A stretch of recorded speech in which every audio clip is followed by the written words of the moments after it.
na madali magtaas. Yes, I agree. Kailangan magtaas tayo.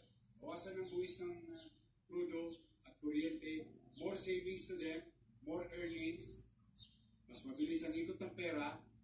Yung inflation, makukusyon. And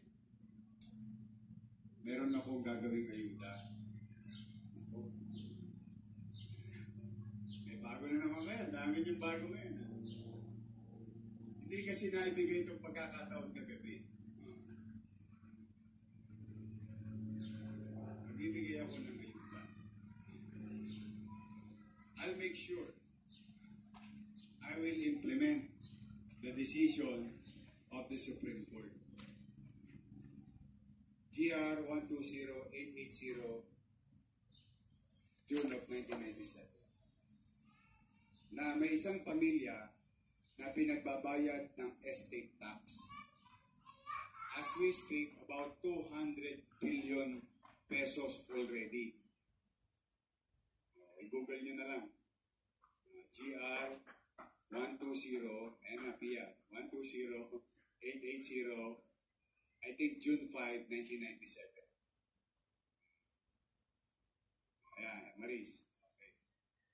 Okay. Usap ang Google ito. Kasi, bakit? Kailangan magbayad sila ng buwis.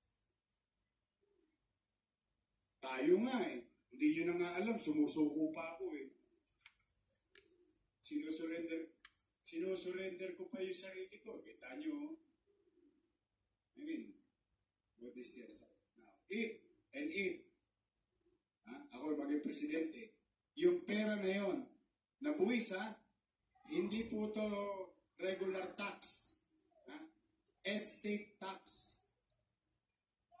Ngayon po, magka-idea kayo, ngayon po, 200 billion na ang halaga. Kung ipamigay ko yun na ayuda.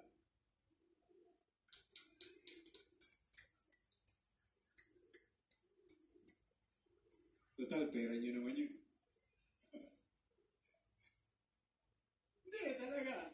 Kasi, kaya ako sinasabi talaga ang tao dapat magnilay-nilay. Siya sa ating may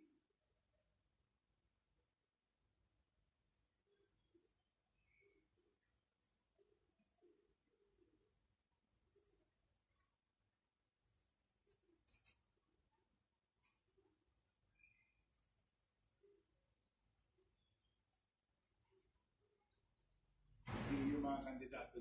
Pero gusto kong malaman ninyo.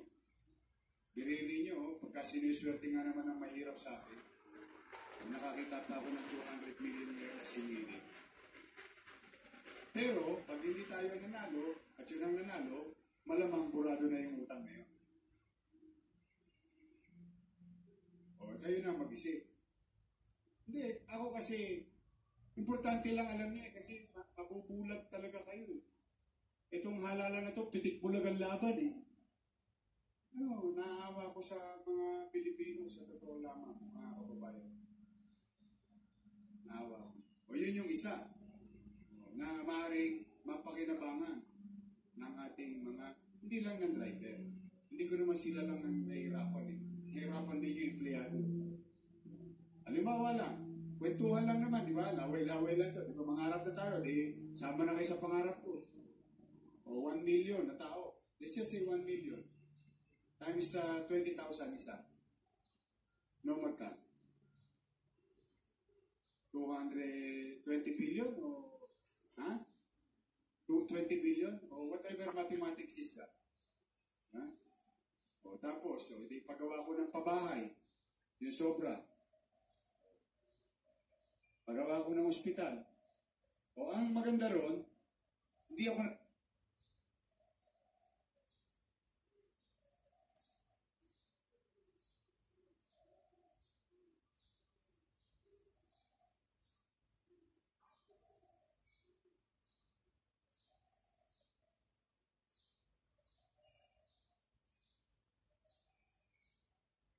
taas ng buwis. Bakit ayaw tumigil? Ganyan kapangit ang signal sa Pilipinas. Tingnan nyo maigi lang. Tayong kawawa. Gising, gising. Tayong kawawa. Signal pa lang. Sablay na. Oh my God. Pag hindi natin nausisa. Meron din kaming ibang sektor. O ito, sabihin nyo na sa mga kasamahan nyo magsasaka. Sinabi ko na to kahapon, sinabi ko kanina to sa Veritas, o sa harapan nyo, sa bibig ko mismo, marinig ninyo.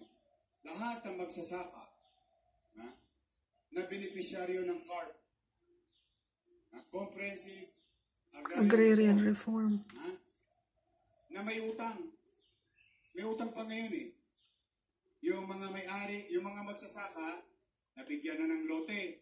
Yung lote, kailangan nilang bayaran sa land bank. Tama ba? For so many years, hindi nila nababayaran. Dahil ang hirap ng buhay. Bakit? Dahil maraming importe, maraming smuggling. Tinamad na sila saka kasi hindi na sila kumikita. Ang laban nila, tabla talo. Walang tabla panalo. Laging tabla. Madalas talo pa. Tama? So, sino gaganahan?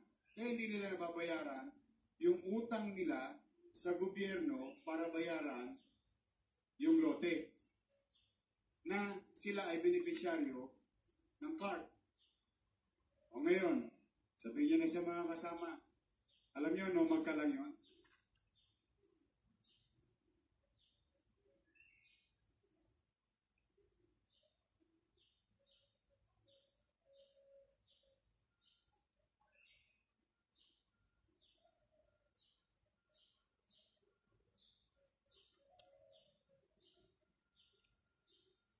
Alam nyo magkano lang? Ang land bank. Tama, mali. Hindi nakakabayad yung magsaka eh. Tama, mali. Eh no ngayon, kung may 75 billion, di mo nakakasingil. 1,000% times zero, still zero. Tama, mali. Ang tanong ko, para kumita ba ang gobyerno o para magserbisyo? Naman. O, di pag binura ko yung utang na 75 billion, nilinis pa libro na